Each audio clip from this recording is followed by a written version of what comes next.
the heist of the century, I was somehow lucky enough to receive an invitation to the Dawntrail media tour, where I was given the opportunity to test out the level 100 iterations of all 21 of the game's jobs, including the brand new Pictomancer and Viper.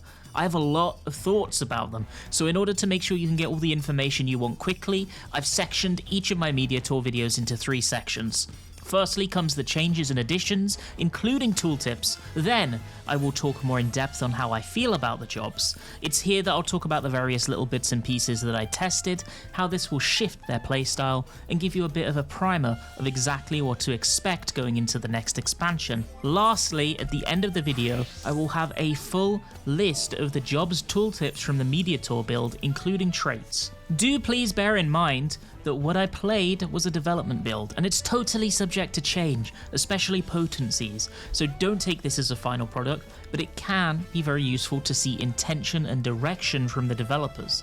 Additionally, I had very limited time to test everything, and our play session was at like 400 ping due to needing to route the server access through North America, then all the way to Japan. So what you're going to be seeing from me is definitely not peak gameplay. My apologies, I did the best I could with what we had access to. Astro was a job I was super curious to play, and honestly it's been shaken up a bit less than I expected it to be. Card play has been reshuffled in how it functions, but the actual healing aspect that Ast had is still absolutely present, with even more toys to play with than previous iterations. With the previous card system being completely undrawn, what we have in its place are Astral and Umbral draws on a 60-second cooldown. They share a button but alternate, so you'll get Astral draw, then Umbral draw, continuing to cycle from then on. Each time you draw, you'll receive 4 cards, 3 standard cards and a crown card.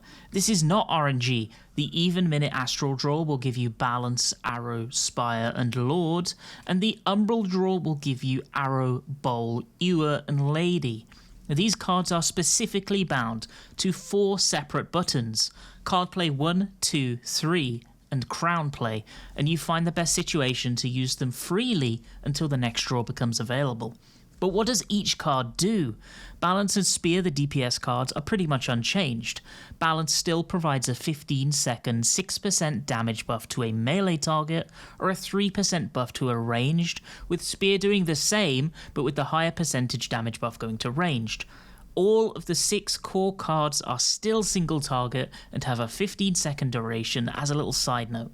Arrow is now a 10% healing received buff to the target, making it an excellent tank tool. Spire is a 400 potency shield, Bowl is a 10% damage reduction, and Ewer is a 200 potency regen.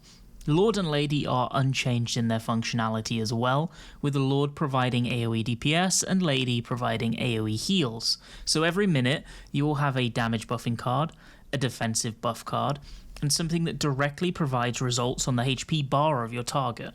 Helios Conjunction is an upgraded version of Aspected Helios. In fact, all the healers will see a new version of their de facto AoE healing spell. Divination now has an OGCD combo action coming off of it in the form of Oracle, which does AoE DPS and gives Ast a little extra shot in their offensive toolkit. There's also a 3rd stat of Essential Dignity unlocked during the leveling process.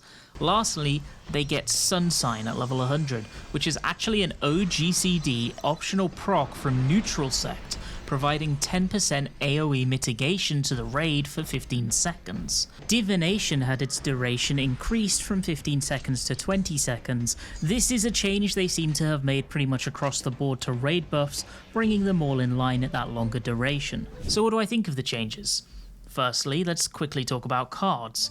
I tested out holding onto my drawn deck, waiting for the cooldown to come back up and drawing again to see if they overwrite, and I can confirm that they do, so there's no room for shenanigans with holding onto certain cards across multiple draws. It's likely going to end up best to play your ranged card right before the next draw becomes available, allowing them to catch part of the 2-minute raid buff windows before you then redraw, play your melee card and Lord alongside Divination and the new offensive OGCD.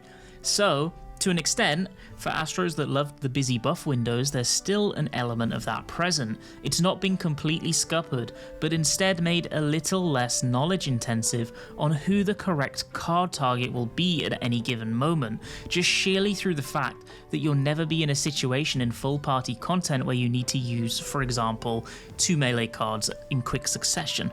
Because of that, it's definitely a lot easier, but it maintains the spirit of those frenzied bursts. Interestingly, this may mean that Astro still traditionally locks their light speed to the 2-minute windows in a lot of situations to keep those plays perfectly timed, which was not something I expected at all. We'll see how it develops as we get more time with the jobs, I guess.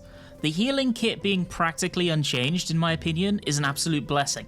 I loved Astro's healing, and whilst it definitely is a bit more troublesome to play in Party Finder properly than something like a White Mage is, it's so incredibly rewarding to plan your heals properly and execute a plan, so I'm glad that we still get to do that.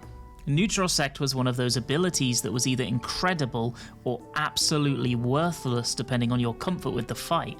And I think the direction Square Enix have taken in regards to providing OGCD value to some tools that traditionally need GCD healing to make use of is fantastic.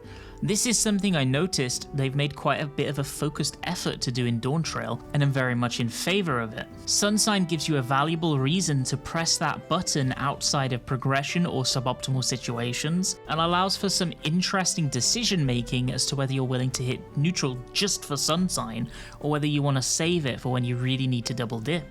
Whether the 4 new healing cards are useful and interesting in practice is going to rely almost entirely on the encounters we get presented with next expansion. I'm glad that both the Astral and Umbral card decks are different enough from one another to not feel completely samey, but my main concern with the mitigative and curative cards are that often we end up sitting on our off-global single target heals a lot of the time because we just have so many, and the game's damage profiles don't really need them.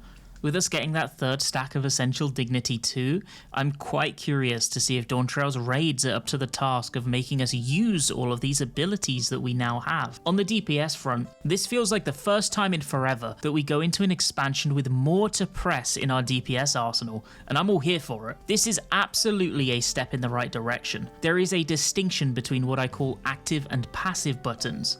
Passive buttons are those cooldowns that you just instantly hit when they become available, and there you go, job done. Whereas active buttons are ones that are either always available, and you need to discern the right places to use them, such as DPS abilities with multiple charges, or dot and debuff type abilities that require some kind of upkeep. While this new addition is what I'd call a passive DPS ability, this is in my opinion a very positive addition, which if received well, could pave the way for healers getting a little bit more in 8.0. I'm basically done talking about my thoughts, but I thought I would firstly leave you with every changed tooltip for the Media Tour build of Dawntrail Astro, including the new ones as well, and secondly, while you take a look at them, my thanks for watching this video. I really do appreciate you taking the time to listen to my opinions. Thank you so much, have a fantastic day, and I'll be genuinely curious to see what you think of what you've seen and heard today, so please do let me know in the comments section if you have any additional questions.